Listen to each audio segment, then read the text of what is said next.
Right now outside, our temperature is at 32 degrees. Let's warm it up a little bit by bringing the man of warmth, Pat Pagano. Good morning, Pat. Well, thank you for that lovely, lovely introduction. Hey, Yes, well, you do bring warmth. well, that's nice. And um, I'm not bringing any warmth in the forecast. Maybe tomorrow, well, today and tomorrow, the warmest that you'll see. After that, it's going to get cold. And it's going to stay that way into next week, no doubt in my mind. And we'll talk about that too. Let's talk about it. Yeah, why not? Yeah. So the front that went through yesterday with the showers, that's gone. Sunny today, low 50s. Clear tonight, and 25 to 30, so colder than it is this morning. Yeah. Next front approaches Thursday, cloudy, with rain showers in the afternoon, 50 to 55. Those rain showers will change to snow showers before it ends Thursday night. Could leave a dusting. That's it. But I want Marshall to know that, because when he gets up Friday morning and he has to walk down and up the ramps, they'll say, "Hey, Pat, I had a dusting, a half an inch on my ramp." And no, I know, Marshall.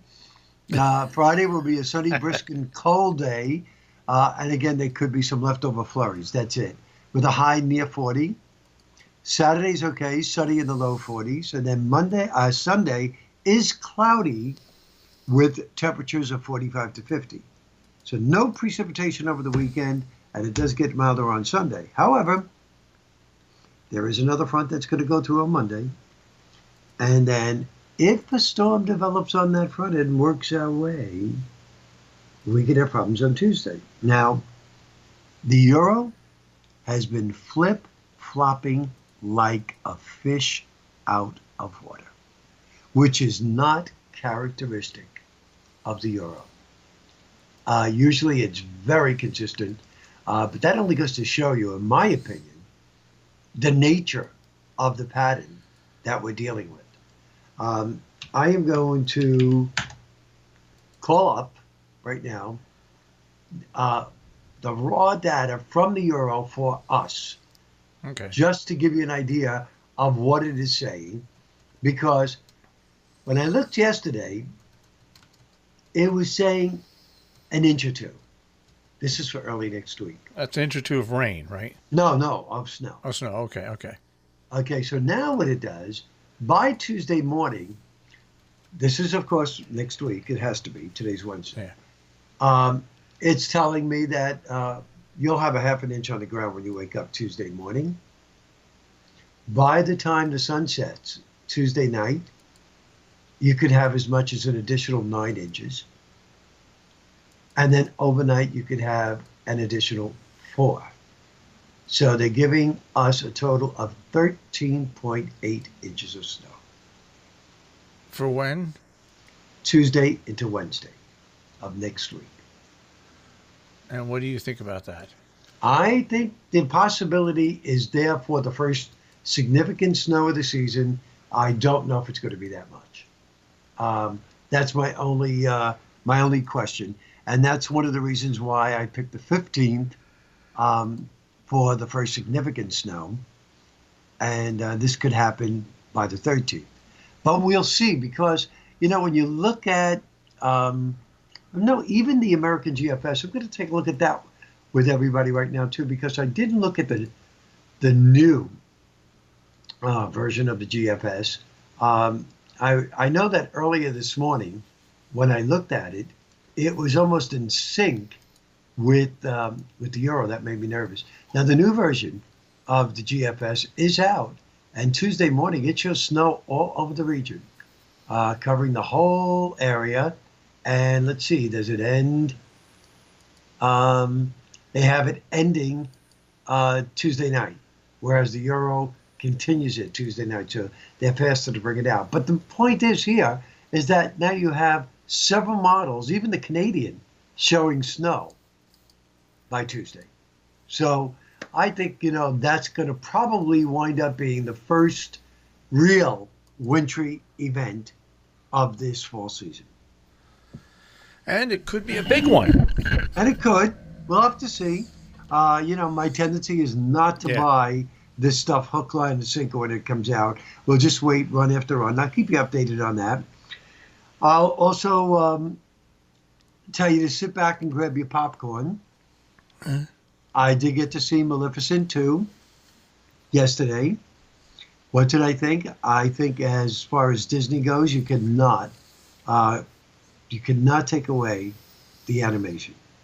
I mean, to see this movie on the big screen, you would be seeing it strictly for its special effects and animation.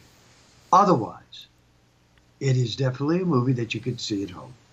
It's not, it wasn't the Lion King. It wasn't Aladdin. It was good, but it wasn't as good as the first one. And I can't believe how many kids were in the theater yesterday afternoon. I guess because they were off of Election Day.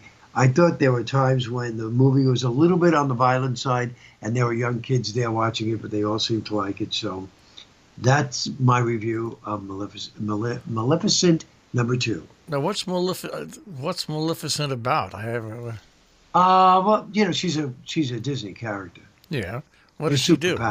Superpower. Oh. Superpower. And they have two kingdoms, and the two kingdoms in this movie get into a war. And of course, they don't want that. They want peace. So it winds up having peace, but after a war. And that was it. I mean, again, some of the footage is just incredible. The makeup is phenomenal. I mean, she looks. What's her name? Plays Maleficent. I can never think of her name. I have no idea. So I have to see if I want to see Maleficent. I haven't seen Maleficent 1, so I guess if I'm going to watch the second one, I should watch the first one. Huh? Watch the first one, yeah, and you'll watch it on your big screen TV. It'll be fine. Yeah, I'll tell you what, it's nice sitting with that 80-inch screen up eye level, and it's about 8 feet or 9 feet away with my big comfy chair and my surround sound. Yep. Designed specifically for that chair. It really is great. That's what I have. I have the same thing down in the den, and that's where we do our movie premiere. And it's a big, huge den. It's like a great room, and it works out great because it keeps everybody. The kitchen's upstairs, so it keeps everybody out of the kitchen, and they all basically stay downstairs. I have a bar downstairs, and they drink and watch the movie, and they have hors d'oeuvres, and they have fun. Now, do you yes. have the stereo set? So if you sit in one particular place, it's optimum. No. See, I do. My chair is the chair. It's the chair. Really? That's right. I know nobody else can watch anything in that chair. That's my chair. That's my optimum listening angle. And what make is your TV? I have a Vio. Oh, okay. Well, they're supposed to be pretty damn good. Yeah, from what I hear. It's very good. I've had two of them. And the one that I ended up giving away is still operating to the people this day. I just went from a 50-inch screen to an 80-inch screen. 79-inch screen, but still. Right, that's what I have, and I have the Sony Bravo.